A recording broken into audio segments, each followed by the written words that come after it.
هاي فريزات، كيف دايرين؟ لاباس عليكم؟ كنتمنى يلقاكم هذا الفيديو بخير الصحه والعافيه. فيديو جديد وقصه جديده. وقبل ما نبداو ما تنساوش ديروا لايك، فعلوا الجرس باش يوصلكم كل جديد. ودابا خليو عقلكم مع القصه لانها قصه واعره ديال بصح. ويلا نبداو. وقبل ما نبداو الفريزات، وما كاين بزاف ديال القصص اللي في القناه واعرين ديال بصح، كنتمنى انكم تشوفوهم، وحتى الاجزاء اللي مازال ما كملتهم غادي نكملهم وصافي. هذا ما كان. يلا نبداو القصه.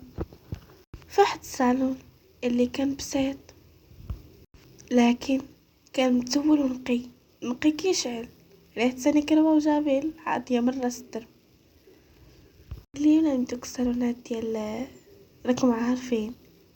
هاد الصالون كان كيتميز بالرقة والجمال والأناقة ديالو، واخا كان بسيط ولكن كان نقي، واهم حاجه هي النقاوه.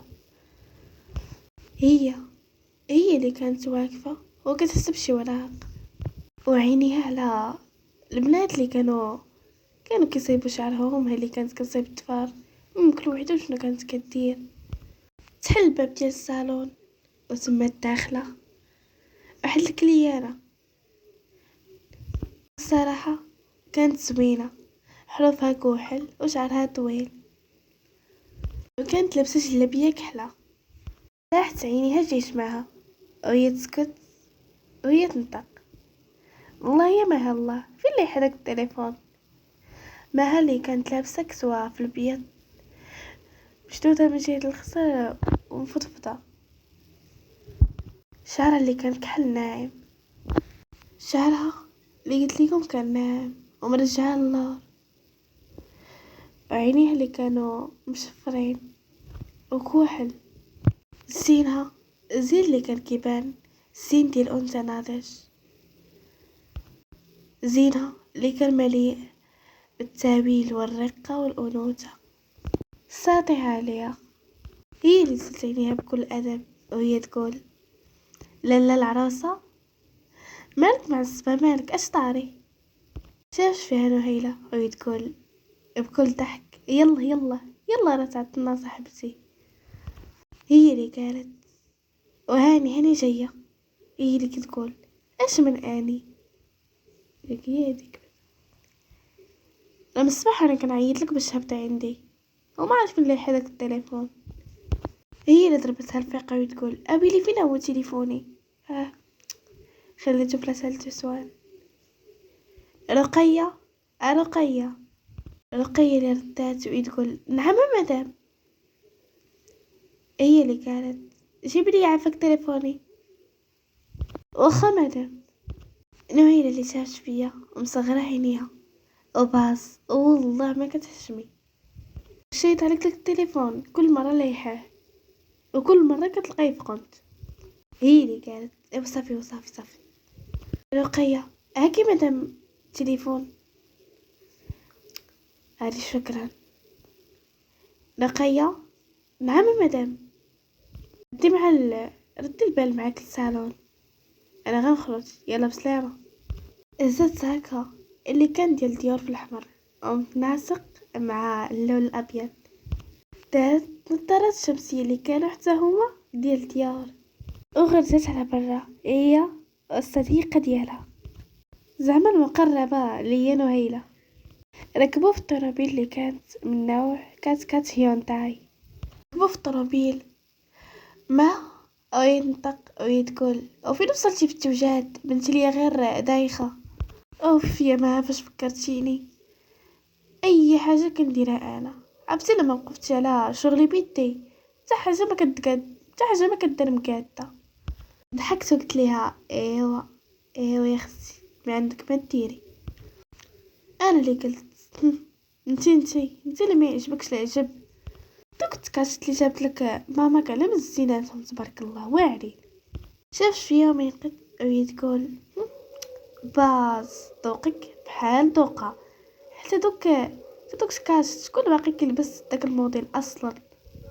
دير 1900 ورجع للور، واش من نيتك اختي؟ من الاخر داكشي مديموضي. حنا اللي كنقلبو صاحبنا على الموضة، واش من نيتك؟ انا اللي قلت يا اختي الله يعطيني وشك باصلك. عرفتي سمعك خالتي ليلى غتسخف.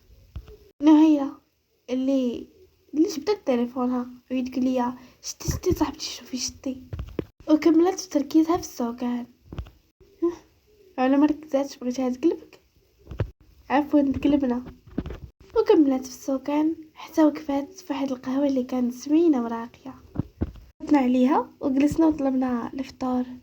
قهوه اللي كانوا فيها فوتويات اللي كانوا زوينين، وحتى القهوه كامله صراحه زوينه، لا من ناحيه الديكورات والاتات. فوتاي فيهم شويه الحديد وباللون باللون باللون البني تقريبا. حتى داك اللون ديال الصباغه يعني جاي معاهم بزاف. المهم كاين تناسق بزاف بزاف بزاف في الفتيات والصباغه والاثاث، داكشي كيبان حصري بزاف. كانوا فيها تبع الاثاث في الرخام. جلسات البطله ديالنا حطت رجل لرجل وشاده في يديها كاس في القهوه وقالت بكل سلامه شوفي انتي ترقي غير داك التيافر، اما بعدا فين وصلتي في التهاز؟ قلت لي صافي خديت كلشي من اسبانيا. بطلتنا اللي حيدات النظارات الشمسيه وهي تقول والله الا يا اختي احسن لك. في المغرب كاين شي مارك ما كاينينش في المغرب زعما، الا بغيتي كاع ولقيتيهم في المغرب قلت لهم الثمن مدوبل على الثمن ديالهم في الاصل. هما اصلا شافت فيا نهيله وهي تقول معلمه انت فهمتيني. الا جينا مثلا ناخذهم من المارك زعما في المغرب غيكونوا غاليين، عكس لي مارك ديال اسبانيا غيكونوا واخا يكونوا ناقصين، المهم ناقصين. وهي تمسح على شعرها. اجيو نعاودو على قصه البطله ديالنا، بنت اللي كان فاتنه ساطعه منها الانوثه، نابع منها الزين والجمال، في عمرها 26 سنة وانت كاملة ناضجة، ما عندهاش داك الجمال الطفولي فحال بعض البطلات اللي دوزنا. جمال ناضج ديال فتاة. الفورمة بلا ما ندوي على الفورمة اللي كانت واعرة، فورمة منحوتة وكل حاجة في بلاصتها، كل حاجة واخدة حقها، مناطق أنثوية. مهم هاد الفورمة ما كانت عندها، راكم عارفين بالرياضة وكنت تاكل داكشي صحي، عندها واحد سيستم خاص. انا ما طاحتش على هاد الفورمة من السما. بديت كنتريني وكندير الرياضة ديالي وكناكل الاكل الصحي حتى وصلت للاطاي اللي بغيت وانا نحبس. انا واحد البنت اللي كيعجبني نستثمر في الجمال ديالي، كيعجبني نصلح اي حاجه تقدر تخسر الجمال ديالي. كنت فاتنه يعني كنت مولوعه وعندي واحد الشغف انني نصلح اي حاجه كانت تخسر الجمال ديالي، لا من ناحيه الفورما او شي حوايج اخرين. عندكم صحاب لكم دوك الطرق ديال بطرق طبيعيه.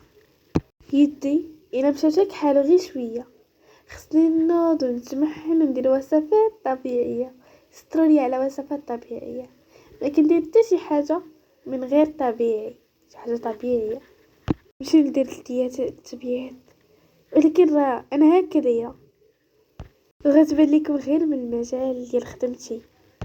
ما نقولش لكم كنت واعره وبديت واعره وانا واعره، راكم عارفين البدايات. لا بديت غير من الصالون ديال دربنا. راه اجمل حاجه هي انك تطور، عكس انك تبقى في المكان ديالك. راه ماشي عيب انك تطور من راسك، بالعيب أن البلاصة اللي بقيتي فيها تبقى فيها، نقطة البداية تبقى فيها. أما لا جيتو دير واحد نقطة بداية وعاد دير واحد التحول، يعني راه مكاين حتى شي مشكل. طبعا أي حاجة فيها مشاكل وإحنا طبعا خصنا نواجهوها باش هكا نحققو داكشي اللي كنحلمو بيه. هذا هو واحد النظام اللي متبعه بزاف. كنقول ان الخطأ كنستافد من الخطأ، راه احسن لي ندير الخطأ ونصحو ولا ما نديرش الخطأ كاع ويجي شي خطأ ويرول لي داكشي كامل. هكا دايره. كانوا عندي بزاف ديال الاحلام وحققت بعض الاحلام، وبديت بشويه بشويه كيف ما قلت لكم. بديت بصالون دربنا شويه وانا نكري واحد المحل صغير، وصافي حتى درت المحل ديالي وسهل عليا ربي.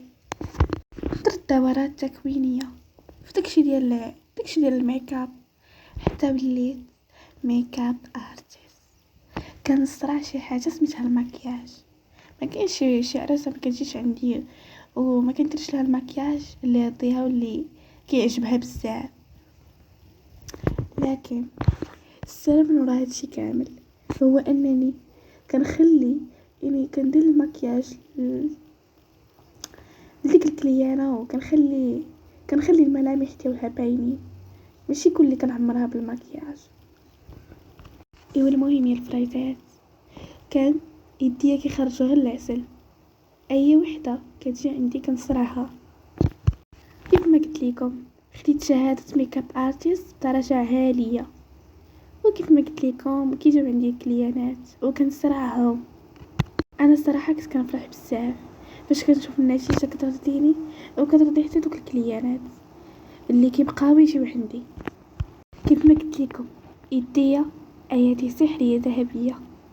اي وحده كتجي عندي كنصرعها، المكياج كيحمقها ديال بصح وكتعاود ترجع عندي. كيكونوا عندي العراسات بزاف، وهادشي اللي كيخليني انني ما نساليش وعرفت دوك العراسات وما كيتقاداوش. اللهم ازيلها نعمه يا رب. كنت فرحانه بزاف حيت كنتقن الخدمه ديالي وهذا شرف كبير. وخا صراحه حاليا ما بقيناش كنلقاو هذا الاتقان في الخدمه. الصراحه خليوها غير بيني وبينكم، انا ما قريت وحتى الباك ما عنديش. مره كنفكر انني نمشي ندير باك حر، وهاد الفكره عندي ولكن الوقت اللي ما كاينش. حيت في الاخر رجعت ان القرايه مهمه بزاف، وعرفت ان الحياه بلا قرايه ما كتساوي والو. كان كل شي في العائله كيقول لي فنيانه وما غتفريش، وانا انا اللي طبقت لهم ديك المقوله ديال العدل يتحكر يعميك. هاد الكلام ما كانش كيخليني نتعب، بالعكس كنزيد انني نبين لهم انني ماشي داك الكلام اللي قالوا لي فيه.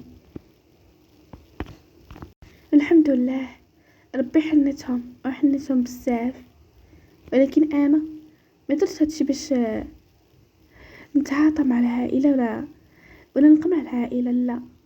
هادشي درتو لراسي حيت بغيت انا هاد المهنه، بغيت خدمتي من القلب وكنوصلها للناس من القلب. والمصيبه صاحبتي وماها وهي هي اللي قالت، وانت يا صاحبتي اللي واقفه معايا. ماها اللي قالت وصافي راني قلت لك الميكاب ضربي على حسابي، المشيطه راه نجيب لك شي بنت من الصالون. راكي عارفه البنات غادي يسرعوك وانا غنوقف حتى تخرجي كل بالله كتشقشقي بالزين. واخا انت يا صاحبتي زوينه. ماها اللي قالت، واهم حاجه يا صاحبتي هي طلعي زوينه. اما الماكله مكلفه بها خالتي ليلى، وراه خدات لك من عند احسن تريتار. هي واش بغيتي يا صاحبتي؟ نهيلي اللي قالت وعندك الصحه صاحبتي. بلاتي نسلم على خالي. انا اللي بديت كندور على خالها، تكتب عليا مع واحد الواحد. انا بديت كنقول في راسي، او واش هذا خالها؟